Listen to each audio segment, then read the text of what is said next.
Hello friends, today we are going to discuss next part from the carbon family, that is allotropes of carbon. कार्बनचे main दोन प्रकारचे allotropes आहेत. पहिला प्रकार आहे क्रिस्टलाइन, त्याच्यामध्ये डायमंड आणि ग्राफाइट हे दोन allotropes येतात कार्बनचे. देन दुसरा टाइप आहे अमॉर्फस. अमॉर्फस मध्ये लॅम्प ब्लॅक, कोल आणि चारकोल असे त्याचे तीन प्रकार येतात. Along with that there is one more allotrope, that is fullerene. There is also powder form, so can be considered belongs to the amorphous, but it given separately, so we'll learn separately. या ठिकाणी आपण पहिल्यांदा amorphous जे आहेत ते बघूयात, नंतर आपण डायमंड आणि ग्राफाइट कडे येऊन नंतर फुलेरिनचा स्टडी करूयात. तर अमॉर्फस फॉर्म म्हणजे काय, तर एकदम असा पावडर फॉर्म जो आहे तो कार्बनचा जो असणार आहे तो आपण या ठिकाणी स्टडी करतोय. त्याचा पहिला फॉर्म आहे लॅम्प ब्लॅक, त्याला आपण कार्बन ब्लॅक किंवा सूट असं देखील म्हणतो. जनरली आपण घरामध्ये ज्यावेळेस दिवा जाळतो म्हणजे काय, त्यात तेल टाकलेलं असतं, ते तेल जळत असतं, दिवा पेटवत नाही आपण. तर जे तेल जळतं बरोबर ना, त्याच्यामुळे वरती असं काय होतं की काळसरपणा जमा होतो, बरोबर का. तो काळसरपणा जो जमा होतो तो काय असतो, लॅम्प ब्लॅक असतो. देवाऱ्यामध्ये जनरली आपल्याला हे बघायला मिळेल, किंवा जरी आपण साधारणतः मेणबत्ती जरी पेटवली त्याच्यावरती हात किंवा एखादी वस्तू धरली तर ती इमिडिएटली ब्लॅक होते. हे रिझन काय आहे, there is a formation of carbon black और सूट. कशामुळे तयार होतो बघा, burning of kerosene, petroleum oil किंवा टर्पेंटाइन ऑइल, किंवा जसं काही जो ज्वलनशील पदार्थ आहे ज्याच्यामध्ये कार्बनचं पर्सेंटेज खूप जास्त आहे अशा पदार्थांच्या ज्वलनामधून लॅम्प ब्लॅक किंवा कार्बन ब्लॅक तयार होते. त्यानंतर या ठिकाणी त्याच्यामध्ये सगळ्यात जास्त पर्सेंटेज असतं कार्बनचं. तर जवळपास हा प्युरेस्ट फॉर्म ऑफ कार्बन आहे.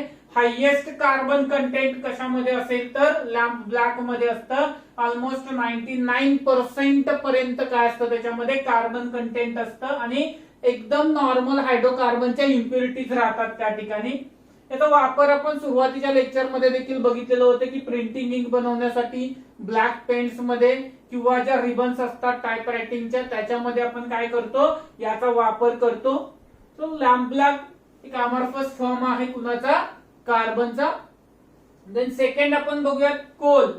कोल जो आहे तो काय तर एक कच्चा फॉर्म आहे कार्बनचा. Crude form of carbon is called as coal. आता हा कोल जो आहे तो काय होतो बघा, ऑर्गॅनिक मॅटर जे आहे, व्हेजिटेबल किंवा प्लांट्स जे आहेत, व्हेजिटेबल प्लांट्स जे आहेत ते काय होतात, ज्यावेळेस डेड होतात त्यानंतर ते काय होतात, बरी होतात, बरोबर का. त्यानंतर हळूहळू काय होतं बाळांनो, त्याच्या फिजिकल ट्रान्सफॉर्मेशन स्टार्ट होतात. आता हे ट्रान्सफॉर्मेशन कशामध्ये होतं बघा, तर पहिला फॉर्म होतो त्याचा peat. Peat is a form of coal which contain 60% of carbon. Then converted to the lignite 67%, then converted to the bituminous 88%. जो आपल्याला मॅक्झिमम फॉर्म बघायला मिळतो कार्बनचा तो कोणता फॉर्म असतो, बिटुमिनस फॉर्म असतो.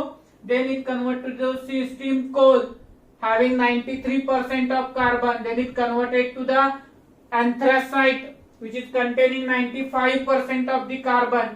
तर या ठिकाणी काय होते बाळांनो, ट्रान्सफॉर्मेशन होतात थोड्या प्रमाणात. कोल जो आहे तो डायरेक्टली मिळत नाही. पीट फॉर्मचा लिग्नाइटचा बिटुमिनसचा स्टीम कोल पासून anthracite. Now there will be a question, which of the following form of coal contain highest percentage of carbon? So very easy answer is that anthracite contains highest percentage of carbon belong to the coal. Then which contain lowest percentage of carbon? Peat contain lowest percentage of the carbon. Then याचा use कशासाठी केला जातो, तर fuel जे आहे ते म्हणून आपण याचा इंधन म्हणून वापर करू शकतो. दगडी कोळसा आपण ऐकलेला आहे.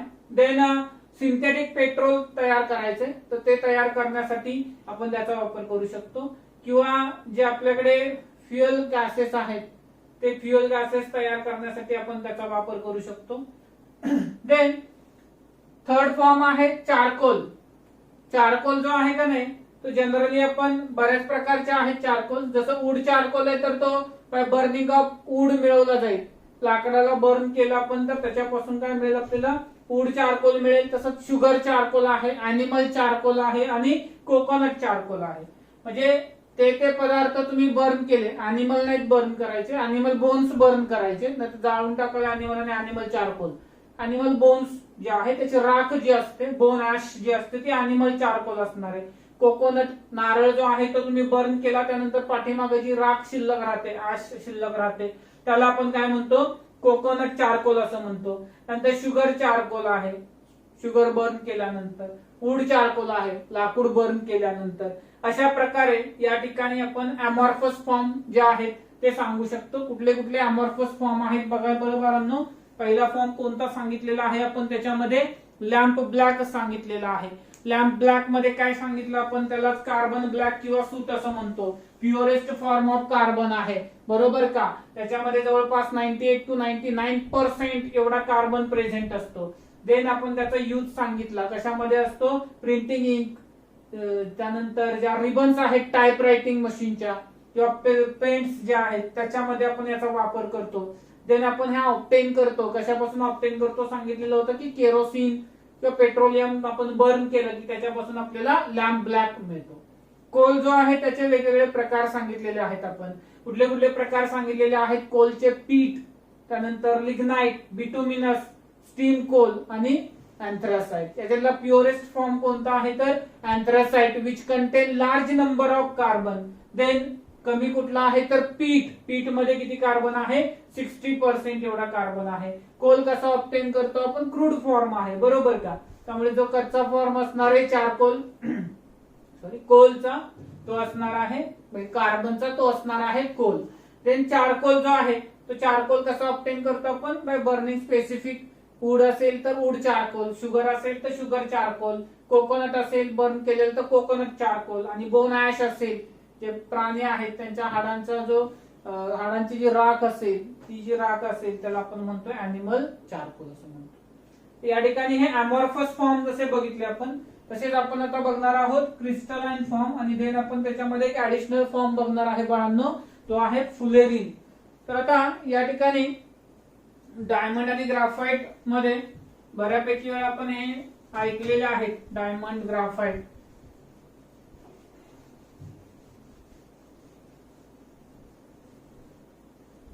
मी स्ट्रक्चर ड्रॉ करतो जेणेकरून तुम्हाला आयडिया येईल की डायमंड मध्ये काय सांगायचंय किंवा ग्राफाइट मध्ये काय सांगायचंय. वन बाय वन आपण डिस्कस करूया.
एक इंटरलॉकिंग स्ट्रक्चर्स याच्यात तयार होत जातात.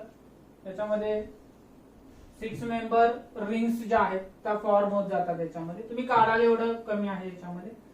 आता यामध्ये जर आपण बघितलं एखादा पर्टिक्युलर जर कार्बन याच्यामधला आपण विचारात घेतला तर पर्टिक्युलर कार्बन जो आहे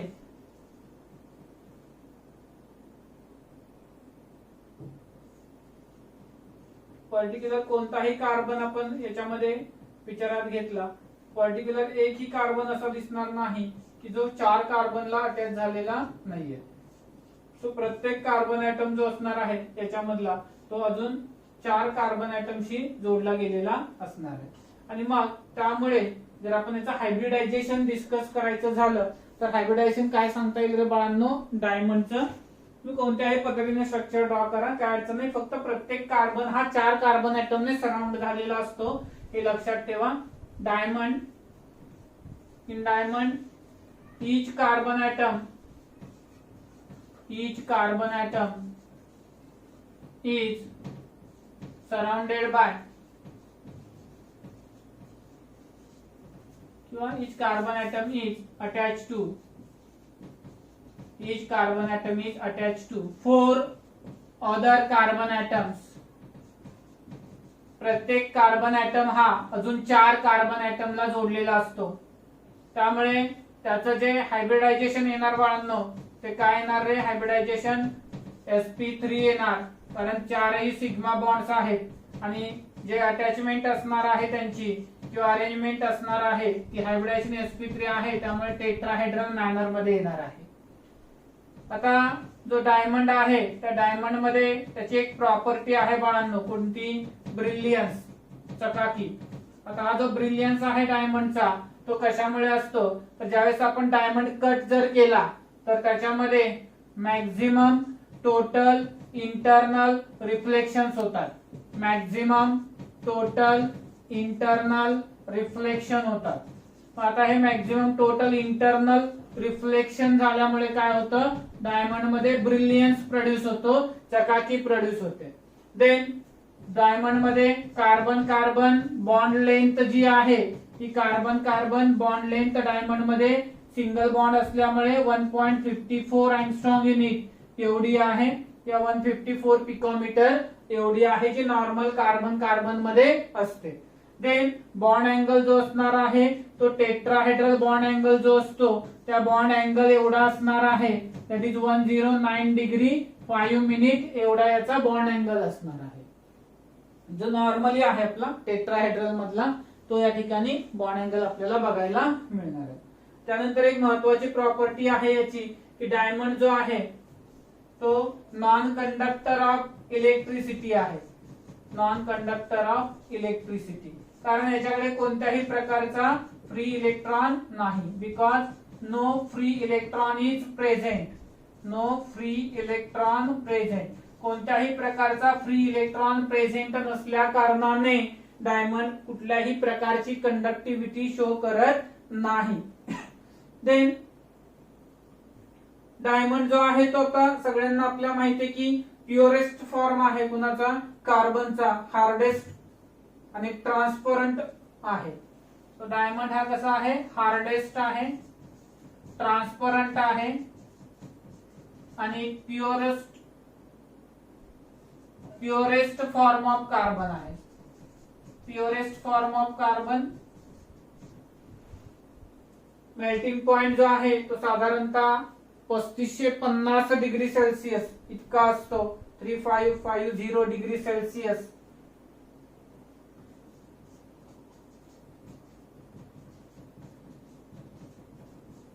हाय मेल्टिंग पॉइंट आपल्याला डायमंडचा बघायला मिळतो. दुसरा डायमंडचा जो रिफ्रॅक्टिव्ह इंडेक्स आहे तो देखील खूप जास्त आहे. त्याची स्पेसिफिक ग्रॅव्हिटी देखील खूप जास्त आहे. स्पेसिफिक ग्रॅव्हिटी जी आहे त्याची ती आहे 3.52 एवढी आणि जो याचा रिफ्रॅक्टिव्ह इंडेक्स आहे, रिफ्रॅक्टिव्ह इंडेक्स, तो रिफ्रॅक्टिव्ह इंडेक्स देखील खूप जास्त आहे, 2.45 एवढा आहे. आता या ठिकाणी डायमंडच्या जर आपण कॅरेक्टरिस्टिक्स बघितल्या तर एवढे सगळे पॉइंट्स आपल्याला या ठिकाणी सांगावे लागतील फॉर पर्टिक्युलर डायमंड. बोर्डसाठी क्वेश्चन नाहीये, परंतु या ठिकाणी जो क्वेश्चन आहे आपल्याला तो कॉम्पिटिटिव्ह एक्झाम साठी विचारात घ्यायचा आहे. त्यामध्ये त्यातलं hybridisation, each carbon attached to the 4 other carbon atoms, brilliance of diamond is due to the maximum total internal reflection, carbon carbon bond length in diamond is 1.54 angstrom unit, then bond angle is sp3 चा जो असतो 109 degree 5 minute एवढा आहे. Diamond is non conductor of electricity due to the absence of free electron आणि तो hardest आहे, transparent आहे आणि त्याच्यामध्ये आपण जे सांगितलेलं आहे की प्युरेस्ट फॉर्म आहे कार्बनचा. दुसरं आपण सांगितलं की मेल्टिंग पॉइंट हा खूप जास्त आहे, साधारणतः 3550 डिग्री सेल्सिअस एवढा त्याचा मेल्टिंग पॉइंट आहे. स्पेसिफिक ग्रॅव्हिटी 3.52 एवढी आहे आणि रिफ्रॅक्टिव्ह इंडेक्स जो आहे डायमंडचा तो 2.45 इतका आहे. समजतंय का बघा?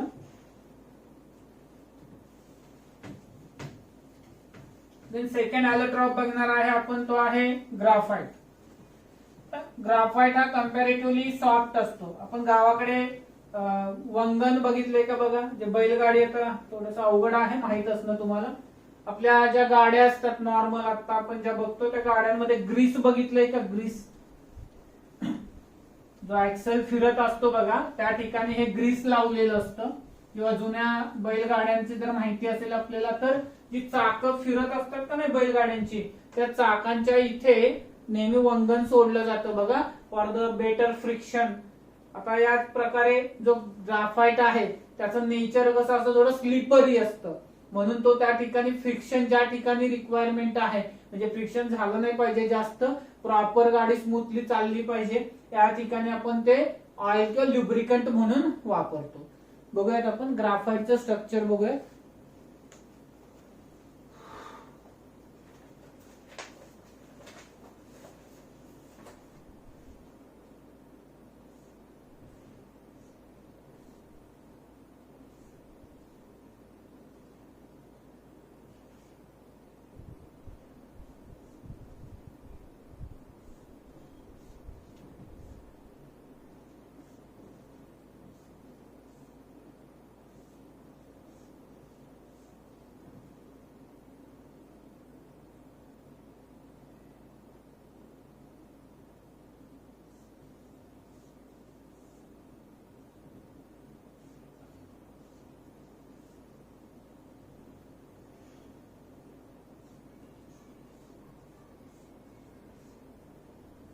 लेयर्स असतात अशा, सिंगल स्ट्रक्चर बघायला मिळत नाही आपल्याला कधी.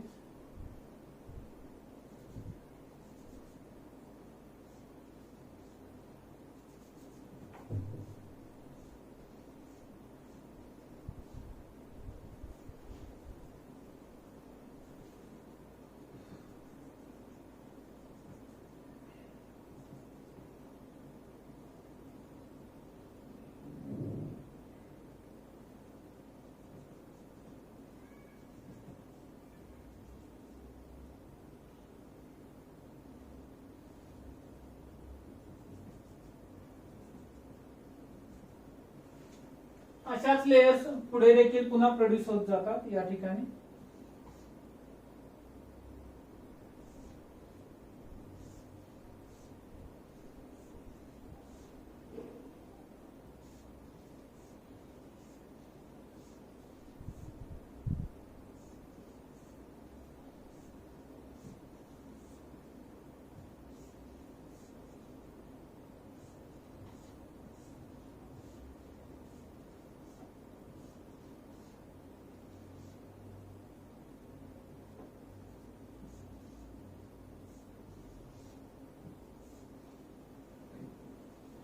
फर्दर या पुढे अजून लिंक होत जातात अशा.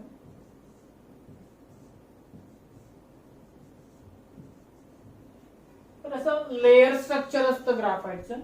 आणि हे जे लेयर स्ट्रक्चर आहे ग्राफाइटचं, त्या ज्या दोन लेयर आहेत ग्राफाइटच्या, ठीक आहे, इथून इथपर्यंत, तर या दोन लेयर मधलं जे डिस्टन्स असतं ते 3.4 अँगस्ट्रॉम युनिट एवढं असतं. 3.4 अँगस्ट्रॉम युनिट एवढं असतं, किंवा 340 पिकोमीटर एवढं असतं. देन जी बॉन्ड लेंथ आहे दोन कार्बन ऍटम मधली ती 141.5 पिकोमीटर आहे, पिकोमीटर मध्ये आहे, किंवा 1.415 अँगस्ट्रॉम युनिट एवढी आहे. 1.415 अँगस्ट्रॉम युनिट असेल, किंवा 141.5 पिकोमीटर एवढी असेल. दुसरं, हा जो फोर्स आहे ज्याने हे दोन लेयर एकमेकांना धरून ठेवतात, त्या फोर्सचं आहे नाव आहे व्हॅन वाल्स फोर्स. कोणता फोर्स आहे जो या दोन लेयरला एकत्रितपणे धरून ठेवतो? व्हॅन वाल्स फोर्स आहे जो या दोन लेयर्सला एकत्रितपणे हेल्ड करतो. ठीक आहे, समजले का? बघा, लेयर स्ट्रक्चर आहे ग्राफाइटचं. स्ट्रक्चर कसं आहे याचं? लेयर स्ट्रक्चर आहे. आणि हे जे लेयर स्ट्रक्चर असल्यामुळे हे कसं असतं? स्लिपरी असतं, घसरट असतं, जेणेकरून काय होतं की पुढे आपल्याला जे फ्रिक्शन प्रॉपर घडवून आणायचं आहे त्या ठिकाणी काय केलं जातं, याचा लुब्रिकंट म्हणून वापर करता येऊ शकतो.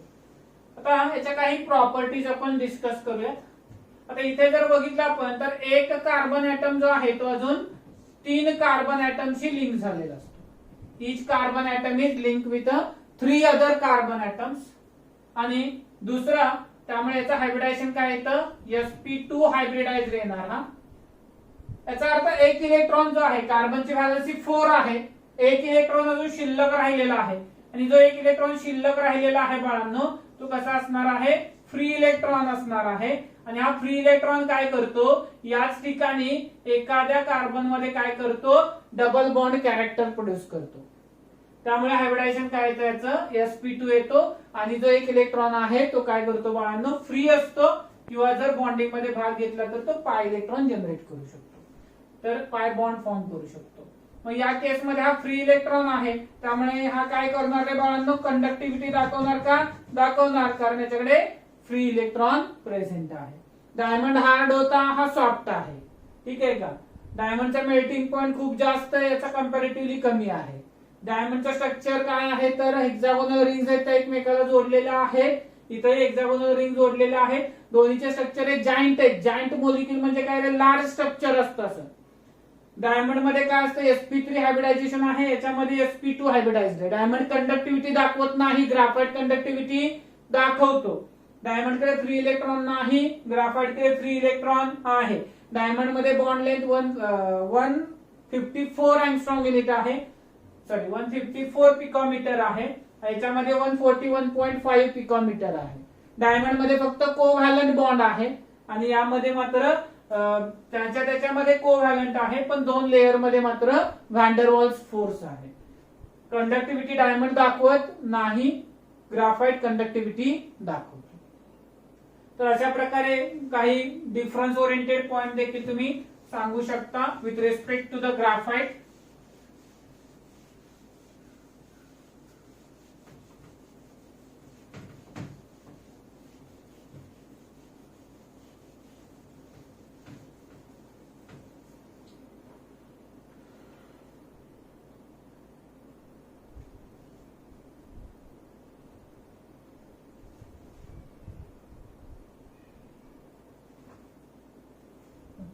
Last part is fullering.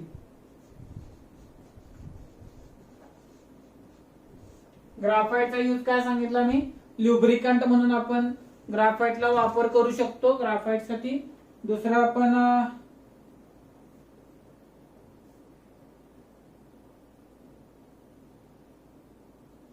आधी युजेस सांगताना आपण सांगितलं होतं बघा की इलेक्ट्रोड्स मध्ये आपण ग्राफाइटचा वापर करतो. जे इलेक्ट्रोलायसिस मध्ये आपल्याला इलेक्ट्रोड्स बनवायचे असतात, त्या इलेक्ट्रोड साठी आपण काय करतो बाळांनो, ग्राफाइटचा वापर करतो. नंतर अजून बरेचसे काही वापर आपण सांगितलेले होते, आठवते का बघा तुम्हाला. त्यामध्ये आपण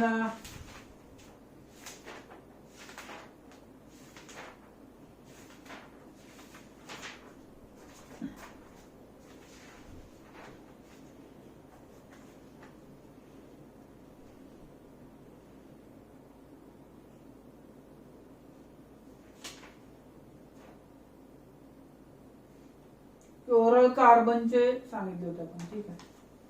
आता ग्राफाइट हा जनरली आपण इलेक्ट्रोड म्हणून वापरतो. फुलेरिन संदर्भात आपण थोडा स्टडी करूया. फुलेरिन जे आहेत ना त्याचे बकी बॉल्स असतात, ज्याच्यामध्ये 5 आणि 6 मेंबर रिंग जे आहेत ना ते एकमेकांमध्ये फ्यूज झालेले असतात. म्हणजे असं जे बकी बॉल किंवा सॉकर बॉल जो असतो का नाही तसं त्याचं स्ट्रक्चर असतं. आणि मग याच्यामध्ये 5 किंवा 6 मेंबर रिंग जे आहेत ना ते एकमेकांच्या मध्ये फ्यूज झालेले बघायला मिळतात आपल्याला.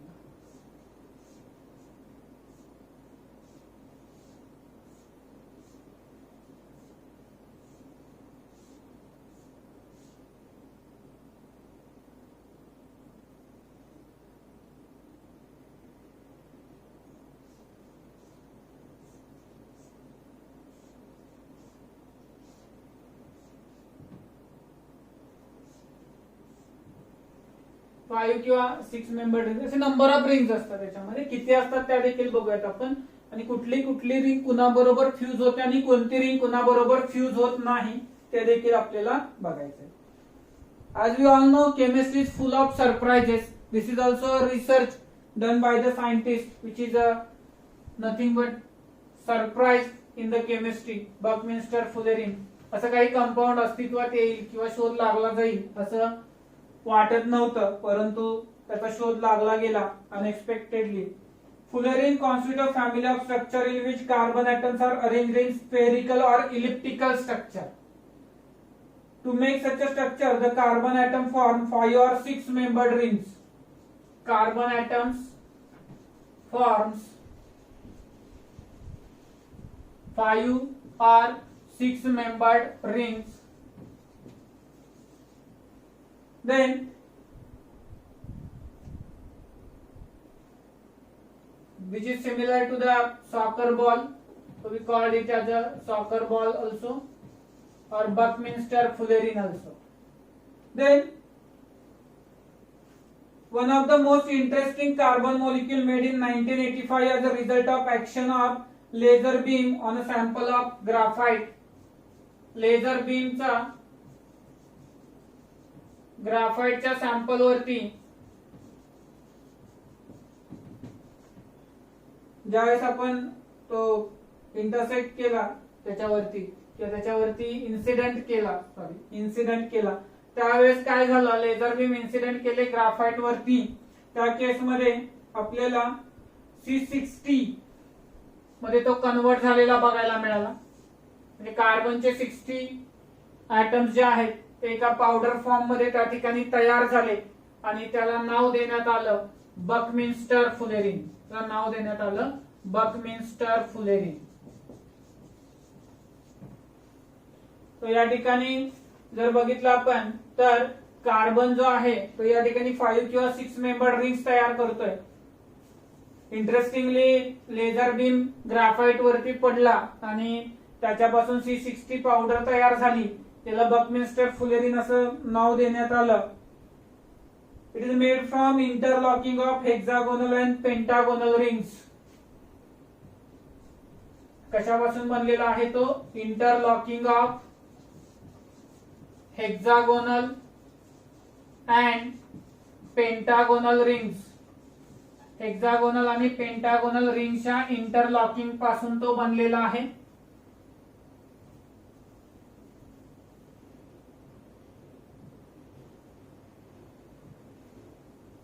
त्यानंतर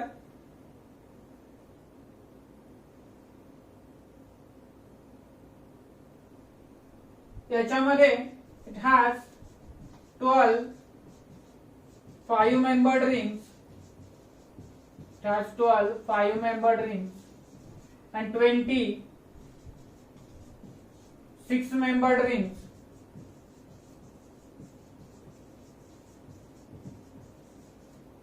त्याच्यामध्ये 5 membered 12 रिंग्स आहेत आणि 20 रिंग्स ह्या 6 membered आहेत. 5 membered rings are fused with 6 membered rings only. 5 membered rings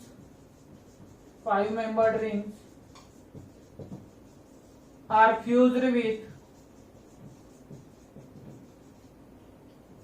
6 member only.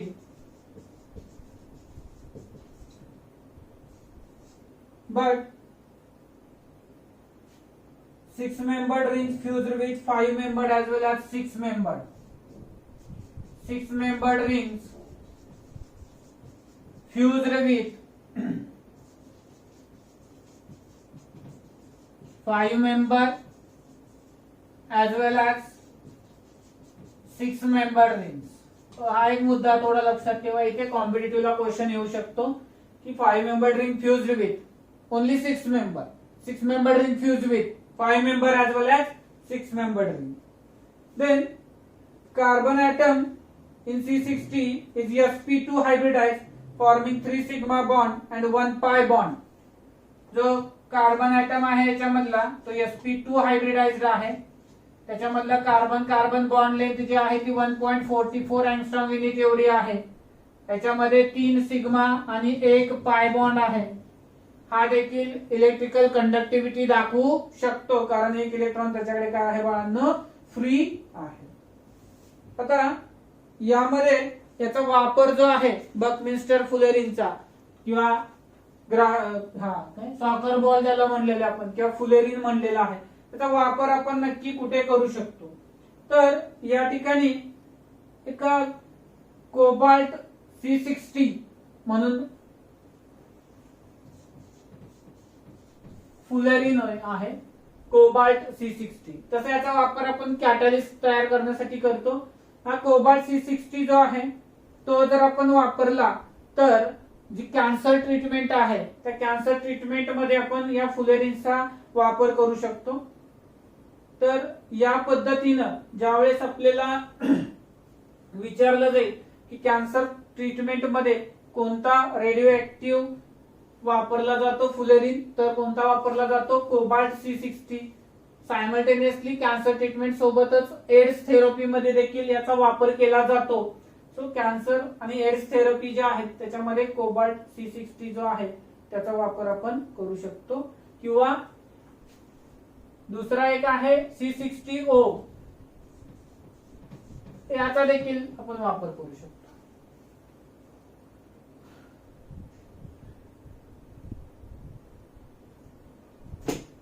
तर अशा पद्धतीने आपल्याला जे अलोट्रॉपिक फॉर्म्स आहेत कार्बनचे त्याचा स्टडी या ठिकाणी संपतो. कुठले कुठले फॉर्म बघितले आपण, दोन मेजर फॉर्म बघितले. पहिला आपण क्रिस्टलाइन फॉर्म आणि दुसरा पाहिला आपण अमॉर्फस फॉर्म. क्रिस्टलाइन फॉर्म मध्ये आपण काय सांगितलं बाळांनो, क्रिस्टलाइन फॉर्म मध्ये दोन फॉर्म सांगितले. कुठले कुठले, डायमंड आणि ग्राफाइट. आपण डायमंड मध्ये बरेचसे मुद्दे एक्सप्लेन केले, ग्राफाइट मध्ये देखील एक्सप्लेन केले. त्यानंतर अमॉर्फस फॉर्म सांगितले. अमॉर्फस मध्ये तीन फॉर्म सांगितले, कोणते कोणते, कोल, चारकोल आणि लॅम्प ब्लॅक. त्याच्यामध्ये पुन्हा त्याचे इंडिव्हिज्युअल टाइप सांगितलेले आहे. प्रत्येकामध्ये कार्बन पर्सेंटेज आपण डिस्क्राईब केलेला आहे. आता या ठिकाणी कॉम्पिटिटिव्ह एक्झाम साठी एक क्वेश्चन विचारला जातो नेहमी, thermodynamically more stable allotrope of carbon is. Thermodynamically more stable allotrope of carbon is. तर बऱ्याच वेळा आपल्याला असं वाटतं की जो डायमंड आहे, डायमंड, त्या डायमंड मध्ये काय आहे तर हार्डनेस फार जास्त आहे, त्याचा मेल्टिंग पॉइंट फार जास्त आहे, म्हणजे डायमंड हा थर्मोडायनामिकली स्टेबल असेल असं आपल्याला वाटतं. जसं वाटतं तसं नसतं या ठिकाणी. कारण जो डायमंड आहे तो प्युअरेस्ट फॉर्म आहे. डायमंड काय आहे बाळांनो, प्युअरेस्ट फॉर्म. परंतु ग्राफाइट जो आहे ना, ग्राफाइट, तो थर्मोडायनामिकली मोर स्टेबल आहे डायमंड पेक्षाही. थर्मोडायनामिकली मोर स्टेबल, आणि म्हणूनच तो ल्युब्रिकंट ऑइलला सबस्टिट्यूट म्हणून वापरतो आपण. तो हा क्वेश्चन लक्षात ठेवा नीट. Thermodynamically more stable allotrope of carbon is graphite. Then एक हार्डनेसची ऑर्डर आहे बाळांनो या ठिकाणी, थोडे शॉकिंग आहेत, ठीक आहे का.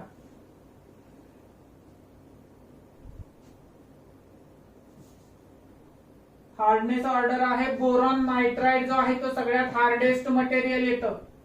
त्यानंतर येतो तुमचा डायमंड, त्यानंतर येतो बोरॉन कार्बाइड B4C, आणि त्यानंतर येतो कार्बोरुंडम, त्याला आपण सिलिकॉन कार्बाइड असं म्हणतो. तर या ठिकाणी हे जे आहेत ते बोरॉन नायट्राइड, नंतर डायमंड आहे. सगळ्यात हार्डेस्ट मटेरियल हे बोरॉन नायट्राइड येतं बाळांनो. त्यानंतर डायमंड, त्यानंतर बोरॉन कार्बाइड, आणि त्यानंतर सिलिकॉन कार्बाइड. हा पहिला एक क्वेश्चन झाला. हा सेकंड क्वेश्चन झाला. थर्ड क्वेश्चन बघा या ठिकाणी, ग्राफाइटचं कन्व्हर्जन डायमंड मध्ये करायचं आहे. Graphite can be converted into diamond. तो कंडिशन कोणत्या अप्लाय कराल त्याच्यावरती क्वेश्चन असेल. will require to provide 1600 degree Celsius temperature and very high pressure 55 into 10 raised to 3 atm. बापरे, 55,000 एटमॉस्फियर प्रेशर. वंगणापासून डायरेक्ट डायमंड, लुब्रिकंट पासून डायरेक्ट डायमंड पॉसिबल आहे? फार अवघड आहे, ठीक आहे का, एवढं जास्त प्रेशर एक्झर्ट करणं. सो 55,000 atmospheric pressure ला graphite can be converted into the diamond. Then for diamond जो आहे ना, डायमंड, त्याचे दोन स्ट्रक्चर असतात. पहिलं टेट्राहेड्रल आणि दुसरं मोझॅक स्ट्रक्चर. डायमंडचे दोन प्रकार असतात स्ट्रक्चरचे, एक टेट्राहेड्रल स्ट्रक्चर असतं आणि दुसरं मोझॅक स्ट्रक्चर असतं. त्याच्यानंतर लार्जेस्ट नोन डायमंड जो आहे त्याला काय म्हटलं जातं, आतापर्यंत सगळ्यात जास्त मोठा जो डायमंड आपण शोधलेला आहे त्या डायमंडचं नाव आहे कुलिनन. त्या डायमंडचं नाव काय आहे, Cullinan. So Cullinan is the known largest diamond till now. Then next question विचारला जातो की डायमंड जो आहे ब्ल्यू कलरचा डायमंड जो असतो बघितला असेल आपण, जो त्याच्यामध्ये कुठल्या प्रकारचे ट्रेसेस असतात. नॅचरली ऑकरिंग डायमंड कुठला ट्रेस असतो त्याच्यामध्ये, naturally occurring diamond contains traces of nitrogen. Naturally occurring diamond contain traces of nitrogen. कुणाचे ट्रेसेस असतात नॅचरली ऑकरिंग डायमंड मध्ये, नायट्रोजनचे. आणि जो ब्ल्यू कलरचा डायमंड असतो, ब्ल्यू डायमंड, त्या ब्ल्यू कलरच्या डायमंड मध्ये ट्रेसेस असतात कुणाचे, अल्युमिनियमचे. Blue diamond contain traces of aluminium. बाळांनो फार महत्वाचं पॉइंट्स आहेत इथे, सगळे क्वेश्चन विचारले जाऊ शकतात. त्याच्या रिगार्डिंग या ठिकाणी तुम्हाला सगळे पॉइंट दिलेले आहेत. त्याच्या व्यतिरिक्त विचारण्यासाठी इथं तसं काही पर्टिक्युलर क्वेश्चन्स नाहीये. नंतर आपण पुढे कुठे येतील त्या ठिकाणी हे क्वेश्चन्स बघूयात.